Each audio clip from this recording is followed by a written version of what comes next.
Til daglig arbejder jeg med reklamer. Jeg arbejder som art director eller som kreativ på et reklamebureau og bruger rigtig meget energi på at succesere en masse forskellige kunder og få lavet en masse forskellige former for reklamekampagner.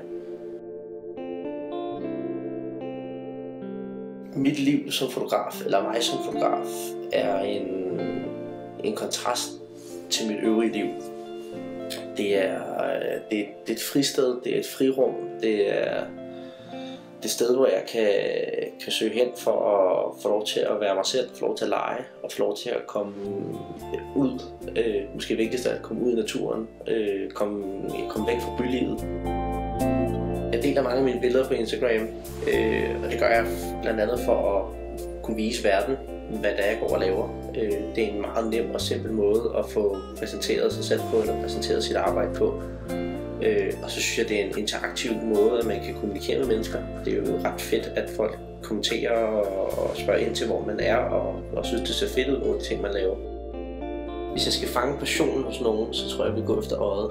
Det er der, man ligesom ser passionen. Det er gnisten i øjet, der er altafgørende for, om passionen eksisterer eller ej. Og så vil jeg placere dem i de omgivelser, de nu engang var passionerede omkring. Jeg hedder Jeppe Kuhl. Jeg er art director og bor i København.